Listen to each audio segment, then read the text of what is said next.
زما نوم نوروز خان دی او د صراط مستقیم تنظیم مروزه چیرمن یم او دا تنظیم په دې کلي کې مفتی جهان ګل صاحب شروع کړی دغه زموږ سرپرستی لري سوچ موږ دا د وجو کو چې دا تقریبا د ډېر ټیم نه چې باران وشي تاسو په دې ویډیو کې وګورئ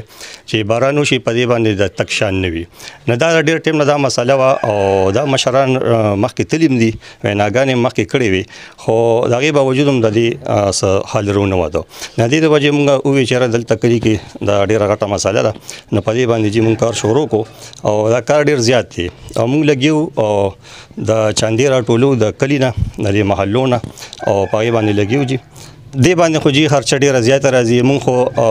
د دې کلی کې چې کوم چاندره ټوله کړې نه ډیره زیاته کم ده نو په دې باندې خرچه ډیره زیاته راځي او مونږ لګیو خو دا کار مونږ ته نیمه کې پاتې کیږي ځکه چې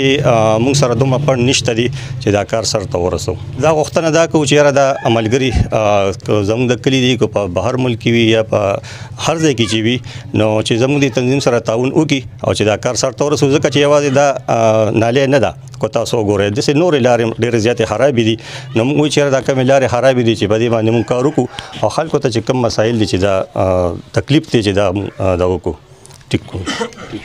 دا کار به تاسو وګورئ دی کې موږ ویډیوګانې کړلې مخکې دا لاره داسې وه چې په دې باندې تک شان نو تر دې پورې چې په دې وڅوک تلل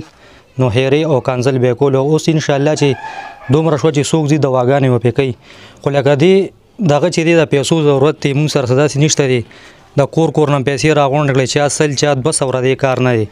مونږ ته ټولې 100,000 روپۍ راغونډې شوي دي په دې کې 15 ورځې چې مونږ لګیو د ګلکار حساب وکړه چې دغه 100 روپۍ دی اړې داسې د مزدور وکړه نو دا دې کار نه دی که نه ځکه مونږ ته پیسو ضرورت دی او داسې په کور قربان نه کېږي د هر سړي غریبي د مزدور کار دی نو مونږ هغه خلکو ته وایو چې اواز کېږي زمونږ د اواز کم دی ته رسي نو هغوی ته مونږ دا وایو چې مونږ سره د امداد وکړي صراط مستقیم تنظیم مروزه کې زمونږ د صدر د نوروز صاحب تاسو سره خبرې وکړې مونږ بیله یو ویډیو جوړ کړه چې آیا تاسو دا لاره وګورئ هغه ویډیو شته تاسو به مخکې وګورئ نو په دې باندې د تک شان نو ځکه چې د لارې او د ویڼۍ هېڅ پته نه لګېده نو مونږ دا اپیل کوو د خلکو چې یاره مونږ سره یې بھرپور تعاون وکړي او چې د چا څه وس کړي چې دا لاره برابر شي